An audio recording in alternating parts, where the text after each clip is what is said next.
Sanibonani bantwana. Here is a beautiful story that I'm going to tell you today, and I would like you to please use your imaginations because we are going to have some activities after this. Nkosikazi Khumalo, welcome to term 3.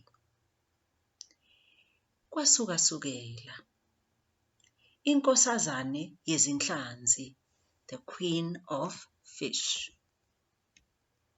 Kudala umfana omncane wayehlala nabazali bakhe nomfowabo omncane.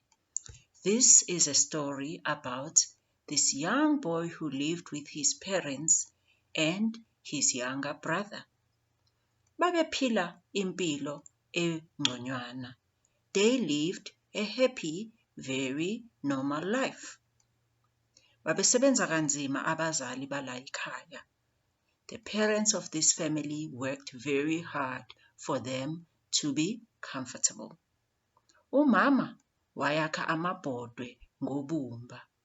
The mother used to make clay pots, and that's how he would sell them to the community to make a little bit of money.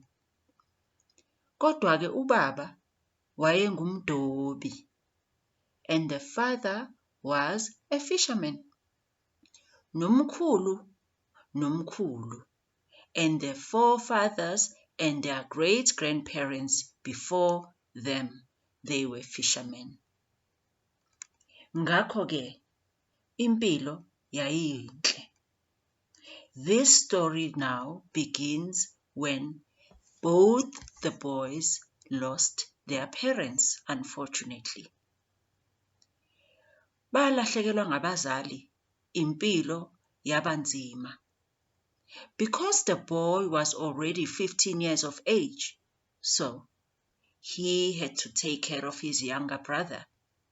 And so he made it his own job to take care of his brother and to be a fisherman like his father, because his father used to take him with whenever he used to go fishing. Kuthiwa-ke umfana wahamba, emva kwesikhathi nje, yonke into, everything was okay and good. And they used to live with all this income of fishing, and he will go and sell it to his community. Until not very long after that, unfortunately, there was a drought in the land. Kwaba khona isomiso. So things became very, very hard for these two boys, and this child headed home. Kwahamba umfula washa. The river that he used to fish in, it had no water at all. Wayesehamba-ke aye kude kakhulu. The boy used to wake up very early in the morning and go and travel to the far, far seas to get the fish and to fish. Kuthiwa-ke umfana wathi ehleli nje usuku lonke esikebheni sakhe. The boy sat for a very long day in his small boat, when suddenly he actually saw very strange sight. It was a glowing in the water, and he had caught something very, very big, because even his boat started rocking and shaking. He was very, very happy, and he held on. This must have been a big fish, and it was very good and exciting for him. To his greatest shock and surprise, he pulled and pulled and pulled. Hey, it was the most beautiful colored, glowing fish.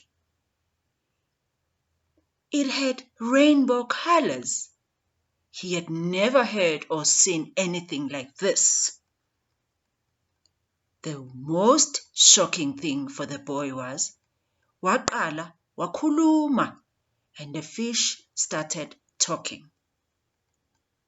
The fish told the boy that Ngiyinkosazana yezinhlanzi. I'm the queen of fish. Uma ungidedela, ngizokunika noma yini oyifunayo. If you let me go, I will make sure that you get whatever it is that you want. Ask for anything, any day, and I will make sure that you get it. Well, the boy went home and he had got small fish, and he went home and he told his younger brother about this amazing and miraculous experience. The younger brother was very greedy. He told the brother, "Hamba uyomtshela ukuthi sifuna ukuba nomuzi omuhle. You must go and ask the queen if we can have a beautiful home." Then the big brother went and asked. By the time he reached home, yes, the house was big and beautiful. Wow! He was not satisfied with that. Then he said, "Go the next day and ask that we have lots of money and we are rich. Sifuna imali eningi." So the big brother went the very next day and asked. By the time he reached home in the afternoon, they were very wealthy and they had all the money in the world. Well, the younger brother did not stop there. Now he said, "Go and ask the queen, inkosazana, ukuthi mina ngifuna ukuba inkosi. I want to be the king of this village." By the time the big brother reached home that very afternoon, already the younger brother was the king of that village. Now, cela ukuthi ngishade intombi enhle. I want to marry the most pretty and the most beautiful girl of this village. And indeed, that's what happened. After that, the boy asked for something else the very next day. Ngifuna ukuba ngumongameli. I want to be the president.